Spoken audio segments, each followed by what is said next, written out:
درود و سلام کی مقبول و نادر کتاب التفکر والاعتبار فی فضل الصلاۃ والسلام علی سیدنا و مولانا محمد النبی المختار کے عربی مقدمے کے اردو ترجمے کے تیسرے حصے کو پڑھنے کا شرف حاصل کرتے ہیں۔ سید احمد بن ثابت المغربی رضی اللہ تعالیٰ عنہ فرماتے ہیں کہ میرے دل کے اندر خیال آیا کہ میں حضور صلی اللہ علیہ وسلم پر درود پاک پڑھنے کے متعلق کتاب لکھوں، تمام مخلوقات کی انواع کے برابر جو میری عقل نے غور و فکر سے حاصل کیا، اس تعداد کے برابر جن کے اندر میں نے غور و فکر کیا، تاکہ حضور صلی اللہ علیہ وسلم پر درود پاک پڑھنے اور غور و فکر کرنے کی فضیلت میرے لیے صحیح ہو جائے۔ جیسا کہ حضور صلی اللہ علیہ وسلم نے ارشاد فرمایا، ایک گھڑی غور و فکر کرنا سال کی عبادت سے افضل ہے۔ میں نے اس لیے اس کتاب کا نام کتاب التفکر والاعتبار فی فضل الصلاۃ والسلام علی سیدنا محمد النبی المختار رکھا ہے۔ میں اس فضل عظیم پر اور اللہ نے میرے اوپر جو الہام کیا اور ایسا کام کرنے کی مجھے توفیق بخشی، ان پر حمد کی بیان کرتا ہوں۔ اللہ کریم نے اپنی رہنمائی کے ساتھ میری عقل و فہم کو وسعت دی، اور میری عقل نے جتنی انواع اور تعداد کو پایا، ان کے مطابق میں نے حضور صلی اللہ علیہ وسلم پر درود پاک کے متعلق کتاب لکھ دی، اور قاری کی آسانی کے لیے میں نے اس کتاب کی ابواب بندی کی، ہر باب کی اور ہر باب کی ابتدا میں حضور صلی اللہ علیہ وسلم کی حمد اور عظمت کو بیان کیا، اور جو چیز میرے دل میں کھٹکی اس کے اندر غور فکر کیا، اور نباتات، ریت اور پتھروں میں سے جس پر نگاہ پڑی اس کو شمار کیا، اور اس کا آخری باب دعا اور وسیلہ ہے، کیونکہ وہ درودوں کے درمیان جو دعا ہوتی وہ قبول ہوتی ہے، مردود نہیں ہوتی۔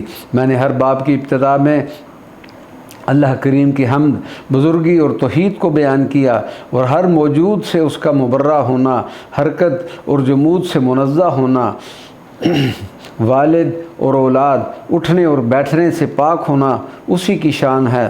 وہ پاک ہے، ہر موجود مفقود کے بعد وہ باقی رہنے والا ہے۔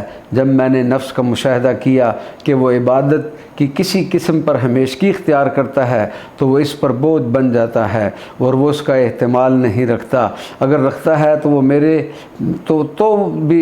لمبے عرصے سے عاجز آ جاتا ہے، اور عبادت کے فنون میں سے ورد ہے جو نفس ایک مقدار کے ساتھ اس کا احتمال رکھتا اور اس سے چست ہوتا ہے۔ لیکن حضور صلی اللہ علیہ وسلم پر درود پاک کے متعلق دیکھا جو لازمی ہونے کے ساتھ نفسوں پر بھاری ہوتا ہے، تو میں نے اس کے ابواب بنائے، ہر باب قافیہ میں دوسرا کے مشابہ نہیں ہے۔ میں نے اس کو دیکھا کہ وہ نفس کو راحت پہنچانے والا ہے، کیونکہ نفس امارہ اعمال صالحہ سے روکتا ہے اور بھلائی سے عاجز کرتا ہے، مگر جس نے محاسبہ کے کوڑے سے اللہ کریم مدد فرمائے۔ جب میرے اندر اٹھنے والا امر مکمل ہو گیا تو میں نے حضور صلی اللہ علیہ وسلم پر درود پاک کے متعلق لکھنا شروع کر دیا۔ حضور صلی اللہ علیہ وسلم پر درود پاک کے متعلق میرے لکھنے اور درود پاک کے اس کتاب میں جمع کرنے کا یہ سبب تھا۔ تمام تعریفیں اس خدا کے لیے ہیں جو تمام جہانوں کا پروردگار ہے، اور درود ہو حضور صلی اللہ علیہ وسلم کی ذات پر جو خاتم النبیین اور امام المرسلین ہیں، اور تمام تعریفیں اس خدا کے لیے ہیں جو تمام جہانوں کا پروردگار ہے۔ حضور صلی اللہ علیہ وسلم پر درود پاک پڑھنے کی فضیلت جو میرے اوپر منکشف ہوئی، اس کو اب ذکر کرتا ہوں۔ اے میرے احباب، اس فضل عظیم کے حصول کو بعید نہ سمجھو۔ اثر سے محروم، یقین میں کمزور اور کم ہمت اور کم نیت اور حضور صلی اللہ علیہ وسلم پر محبت نہ رکھنے والا ہی اس فضل عظیم سے دور ہوتا ہے۔ پس جس کی سرشت میں نیت کی کمی اور حضور صلی اللہ علیہ وسلم پر درود پاک پڑھنے میں محبت نہ ہو، وہی اس فضل سے بعید رہتا ہے جس فضل عظیم کو میں نے یہاں ذکر کیا ہے۔ حالانکہ رب کریم اپنے بندوں کو ان کی نیتوں کے مطابق ہی جزا دیتا ہے، جس طرح حضور صلی اللہ علیہ وسلم کا ارشاد مبارک ہے کہ تم میں سے کوئی نیت سے وہ چیز حاصل کر سکتا ہے جو عمل سے نہیں حاصل کر سکتا۔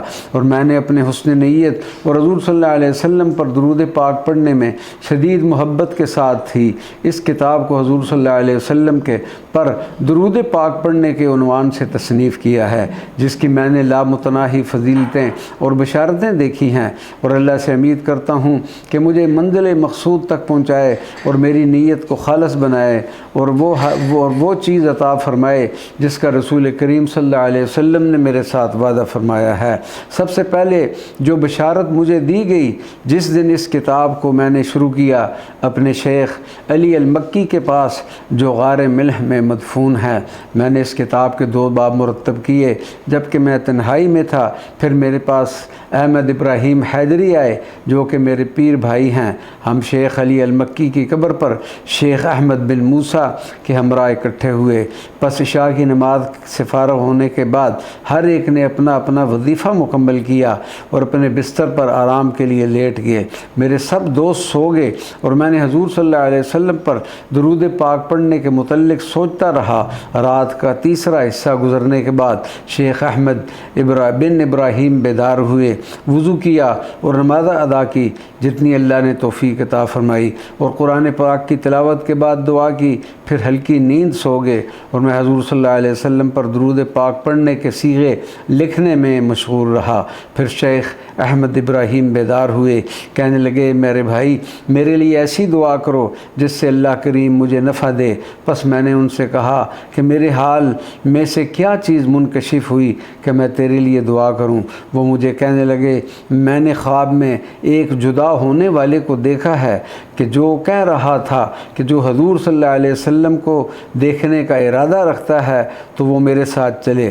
میں نے اپنا ہاتھ تیرے ہاتھ میں دیا اور اس چلنے والے کے ساتھ ہم نے بھی چلنا شروع کر دیا۔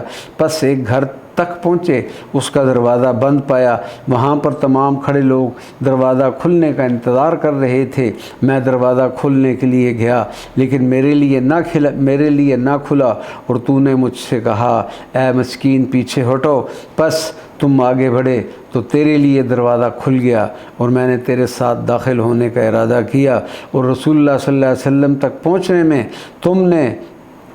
میں نے تم پر سبقت لے گیا۔ رسول اللہ صلی اللہ علیہ وسلم تک پہنچنے میں میں تم پر سبقت لے گیا۔ پس جب حضور صلی اللہ علیہ وسلم نے دیکھا تو آپ صلی اللہ علیہ وسلم نے اپنا چہرہ مبارک مجھ سے پھیر لیا اور ڈھانپ لیا اور مجھ سے کہا کہ اے فلان مجھ سے دور ہو جاؤ۔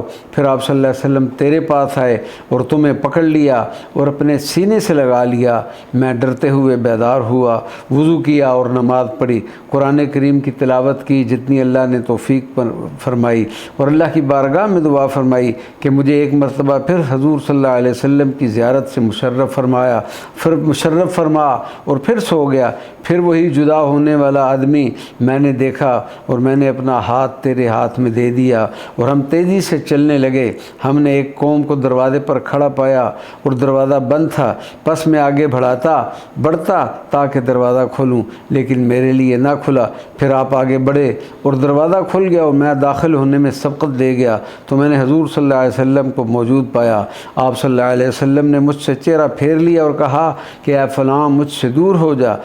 پھر آپ صلی اللہ علیہ وسلم تیرے پاس ہے اے میرے بھائی اور تجھے اپنے قریب کیا۔ بلا شک تمہارا کوئی ایسا عمل ہے جو تیرے لیے رسول کریم صلی اللہ علیہ وسلم کی رضا کا سبب ہے، اسی وجہ سے میں نے آپ سے کہا کہ آپ میرے لیے دعا فرمائیں۔ پس آپ جان لیں کہ میری نیت اچھی تھی اور حضور صلی اللہ علیہ وسلم نے کی بارگاہ اقدس میں میرا درود قبول ہے، مردود نہیں۔ پھر میں نے یہ امر مخفی رکھا یہاں تک کہ میرے شیخ اور میرے پیر بھائی اس دنیا سے رخصت ہو گئے۔ میں نے اس سے کسی کو آگاہ نہیں کیا یہاں تک کہ اللہ تبارک و تعالیٰ نے مجھے کئی بار حضور نبی کریم صلی اللہ علیہ وسلم کی زیارت فرمائی۔ میں اللہ سے امید رکھتا ہوں کہ وہ میرے لیے اپنے فضل کو دگنا فرمائے۔ جن و انس اور ملائکہ میں سے جس نے حضور صلی اللہ علیہ وسلم پر ہدیہ درود و سلام بھیجا اس کے توسل سے حضور صلی اللہ علیہ وسلم کے دیدار سے مشرف فرمائے۔